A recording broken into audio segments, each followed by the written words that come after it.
Hello everyone, this is Mahima and you are watching Right Smart Hindi. तहे दिल से आप सभी का स्वागत है और मैं ऐसा उम्मीद करती हूँ कि आप लोग बहुत ही अच्छे होंगे और अपने एग्जाम्स की तैयारी बहुत ही जोरों शोरों से कर रहे होंगे, है ना। तो चलिए आज मैं फिर से ले आई हूँ आपके लिए वोकैब डेडिकेटेड क्लास, जहाँ पे हम कुछ इंपॉर्टेंट टर्म्स, कुछ इंपॉर्टेंट वोकैबुलरी, कुछ important idioms, one words discuss करते हैं ताकि आप लोगों को एग्जाम में प्रॉब्लम ना आए। और हमारे करवाए हुए idioms, one word, synonym, antonym, spellings सारी एग्जाम में बच्चों ने देखी है। तो बिल्कुल ये क्लास आपके लिए बहुत इंपॉर्टेंट है, एंड तक देखना आपके लिए बहुत इंपॉर्टेंट है क्योंकि रिकॉर्डेड सेशन होता है लेकिन आप लोगों का पार्टिसिपेशन 100% होता है क्योंकि आपको 30 सेकेंड्स का टाइम दिया जाता है या 20 सेकेंड्स का टाइम दिया जाता है ताकि आप लोग अपने आंसर्स को कमेंट बॉक्स में डाल सकें। तो चलिए आज की क्लास को हम शुरू करते हैं और देखते हैं पहला क्या है। तो पहला क्वेश्चन कहता है हमारा वन वर्ड सब्स्टिट्यूशन का, डीप इन थॉट। ठीक है, जब हम आराम से डीपली किसी चीज को सोचते हैं, आराम से बैठकर या कुछ अंदर ही अंदर मंथन करते हैं, उसको हम क्या बोलते हैं? मेडिटेशन, एम्बेजल, पेस्की या पर्लोइन। ठीक है, तो बताएं आंसर क्या होना चाहिए आपके हिसाब से और उसके बाद हम आंसर्स को डिस्कस करेंगे।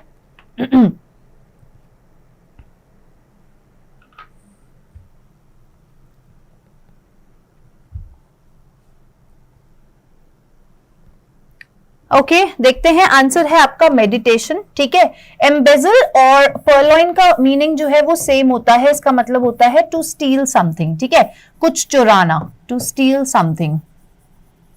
ठीक है, और ये पेस्की का मतलब होता है causing trouble, causing trouble.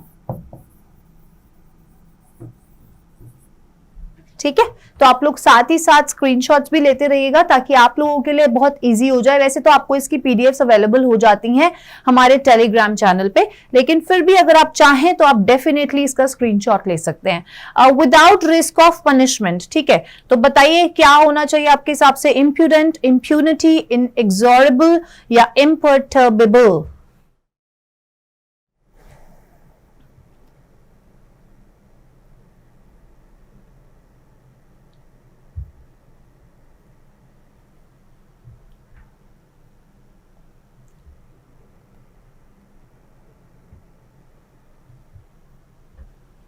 Okay, देखते हैं आंसर क्या है। इम्प्यूनिटी आंसर है। इम्प्यूडेंट होता है arrogant, not showing due respect for other persons. ठीक है, not showing,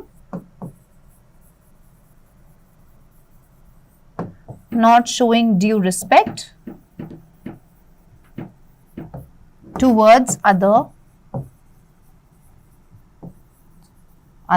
persons.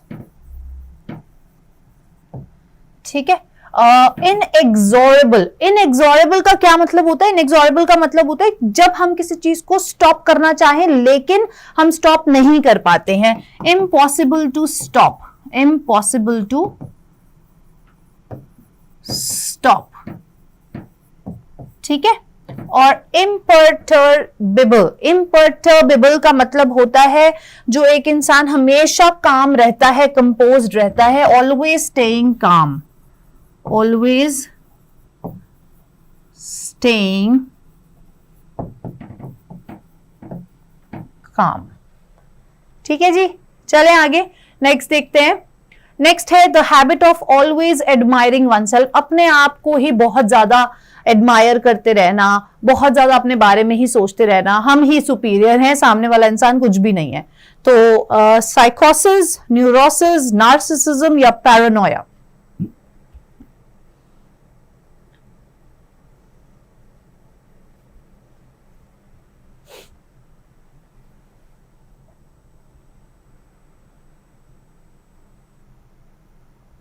Okay, answer है इसका नार्सिसिज्म। ठीक है, ऐसा इंसान होता है नार्सिसिस्ट। ठीक है, साइकोसिस होते हैं सिम्टम्स जो कि हमारे माइंड को अफेक्ट करते हैं। Symptoms, symptoms that affect our mind. ठीक है, और न्यूरोसिस होता है, हम मेंटल इलनेस के लिए यूज करते हैं, मेंटल इलनेस। ठीक है। और पैरानोया होता है जब हम किसी को बोलते हैं कि मैडनेस, एक तरीके से पागलपन जिसके लिए हम यूज करते हैं मैडनेस, पैरानोया।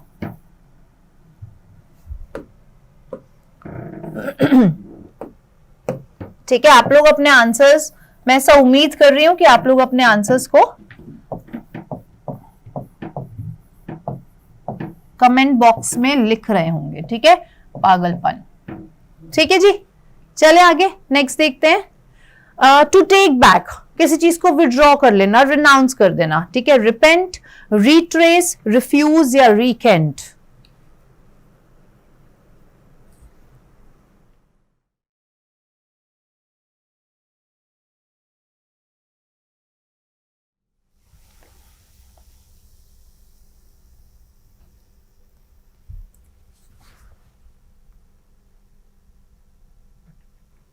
ओके, आंसर है रिकेंट। ठीक है, रिपेंट मतलब पछतावा करना। ठीक है, रिपेंट करना, आपने कोई गलती कर दी उसके लिए आप पछता रहे हो, रिपेंट कर रहे हो। रिट्रेस, ट्रेस करना दोबारा से। और रिफ्यूज मतलब सीधा मना कर देना किसी चीज को, रिफ्यूज कर देना, कोई रिजेक्ट कर देना। ठीक है, कोई प्रपोजल या कोई आइडिया या किसी भी चीज को आप जब रिफ्यूज कर देते हो, यू से नो पब्लिकली, तब हम बोलते हैं रिफ्यूज। ठीक है, नेक्स्ट देखते हैं। Pen for small animals, pen मतलब एक छोटा सा घर, छोटे छोटे जानवरों के लिए छोटा सा घर जो होता है।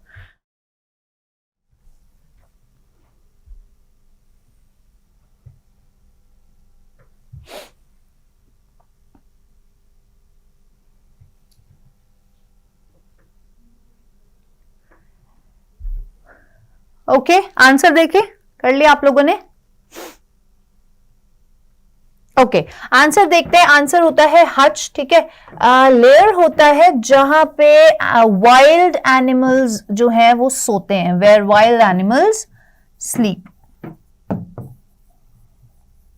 ठीक है, ये डेन क्या होता है? डेन होता है एक हिडन घर, एक hidden home for some types of wild animals. ठीक है, hidden house for some types of wild animals.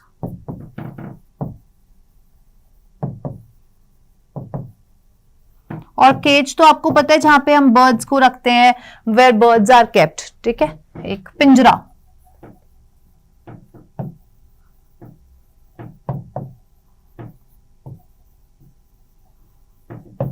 तोते को भी रखते हैं, पैरेट को भी रखते हैं। ठीक है, चलिए नेक्स्ट देखते हैं। ओके, अब आते हैं हमारे idioms. I knew he had an axe to grind and turn down his offer for help. ठीक है, तो मुझे पता है कि उसके पास एक एक्स टू ग्राइंड था और उसने ये जो ऑफर था उसने टर्न डाउन कर दिया फॉर हेल्प। ठीक है, तो बताएं इसका आंसर क्या होगा? An axe to grind, blunt axe, sharp tongue, private interest to serve या टेंडेंसी टू फाइट।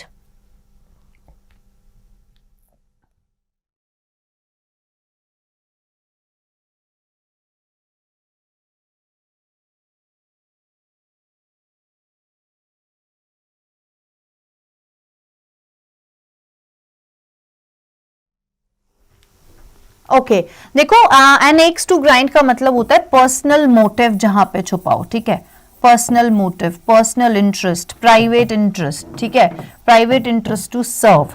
ठीक है, जिसका जहां पे कोई फायदा हो रहा होता है, पर्सनल कोई फायदा हो रहा होता है। ठीक है, नेक्स्ट देखते हैं। The saints life was an open book. Open book, बहुत ध्यान से करना। An uncomplicated one that is complicated, an example to all, an interesting biography. ऐसी कोई चीज which is easy to understand by all, easy to understand. तो ऐसी कौन सी चीज होगी जो बहुत ही आसान होगी, जो सब लोग समझ सकते हैं उस चीज को, या सब लोग उसको बहुत इजीली कॉम्प्रिहेंसिबल होती है वो चीज, तो उसको बोलते हैं हम एन अनकॉम्प्लिकेटेड वन, जो कॉम्प्लिकेटेड नहीं होती है, समझने में कोई डिफिकल्टी नहीं आ रही होती है जिसमें। ठीक है, नेक्स्ट देखते हैं। नेक्स्ट आता है आपका, the robber murdered the woman in cold blood for the sake of the jewels. Jewellery के लालच में रॉबर ने एक वृद्ध, एक वुमन का कोल्ड ब्लड में एक मर्डर कर दिया। तो कोल्ड ब्लड, मर्डर्ड कोल्ड ब्लडली, क्या बोलते हैं उसको? कि मतलब मर्डर करना कैसे?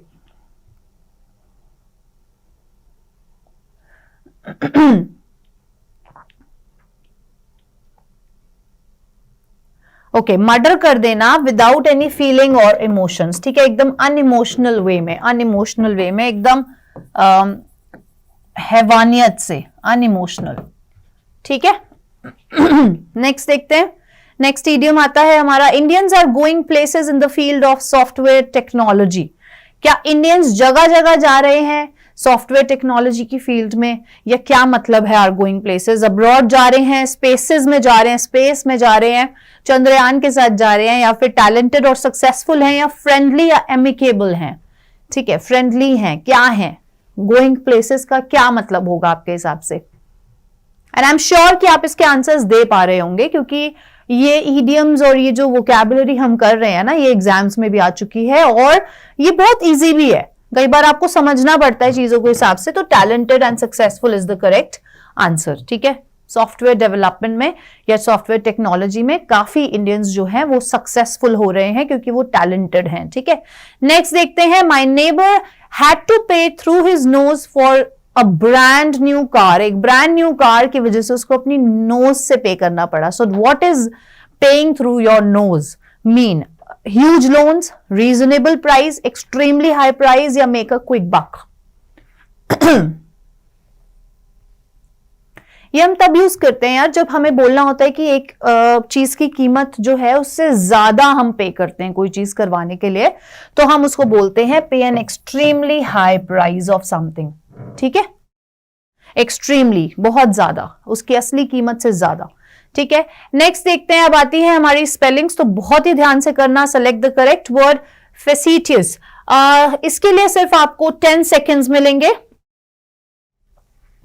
फेसिटियस का मतलब होता है जब आप बहुत ही हंसी और फनी तरीके से कोई चीज, सॉरी 15 सेकेंड्स मिलेंगे, हाँ, तो कोई चीज फनी तरीके से आप टालने की कोशिश करते हो। And the correct answer is, the correct spelling is D, when you are not serious about a serious topic, not serious about a serious topic.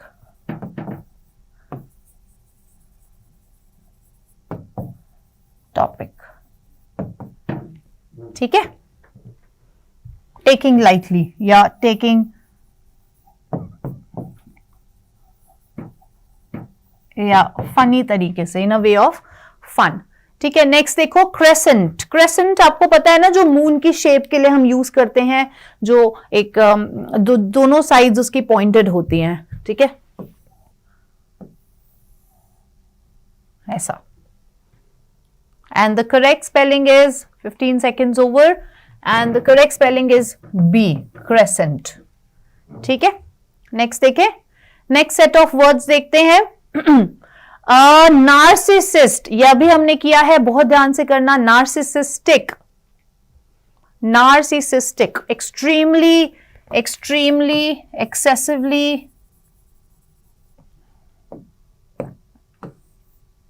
पहले टाइम ओवर कर देते हैं, okay.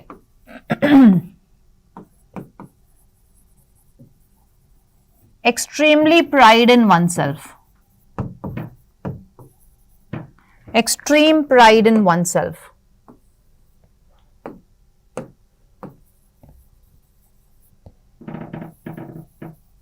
and A is the correct spelling. Narcissistic, a person who has an extreme pride in oneself, खुद के ऊपर बहुत गुरूर है। Okay, अभी हम ये वर्ड करेंगे और इस वर्ड की जो है ना स्पेलिंग आप ध्यान से देखेंगे, प्लस इसकी प्रोनाउंसिएशन बहुत इंपॉर्टेंट है। तो पहले आप कर लीजिए आराम से 15 सेकेंड्स में, उसके बाद मैं आपको प्रोनाउंसिएशन बताती हूँ।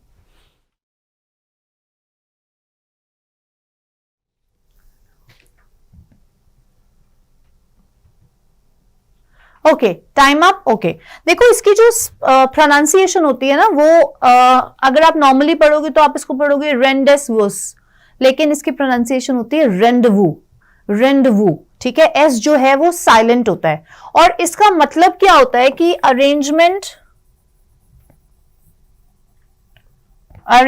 ऑफ अ सीक्रेट मीटिंग, ठीक है, किसी से मिलने का अरेंजमेंट करना, वो भी इन बहुत ही सीक्रेट तरीके से, ऑफ अ सीक्रेट मीटिंग, ठीक है। तो जो इसकी करेक्ट स्पेलिंग होगी वो है ऑप्शन नंबर सी, रेंडवू, रेंडवू, ठीक है, याद रखना। नेक्स्ट देखते हैं, next set of words, spaghetti, spaghetti, ठीक है, ये वो आप लोग खाते ही हो स्पैगेटी, ठीक है, और बहुत सारे बच्चों को पसंद होती है, छोटे बच्चों को तो बहुत ही ज्यादा होती है, बड़ों ने भी आजकल बहुत ही इसका आतंक मचाया हुआ है, कहीं चले जाओ पिज्जा पास्ता, पिज्जा पास्ता, है ना। तो चलो, टाइम ओवर होता है, इसका मतलब होता है पास्ता, ठीक है। तो क्या स्पेलिंग होगी आपके हिसाब से? स्पेलिंग इज सी, स्पैगेटी, ठीक है जी। आपने देखा भी होगा, उसकी लार्ज और बड़ी थिन उसकी वो होती हैं, जो लार्ज एंड थिन स्ट्रिंग्स होती हैं बेसिकली, ठीक है, लार्ज एंड थिन स्ट्रिंग्स,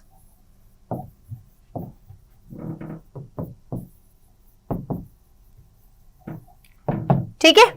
तो ये थे आज के हमारे 15 क्वेश्चंस, जहां पे हमने वन वर्ड किए, इडियम्स करे और स्पेलिंग्स करी, ठीक है।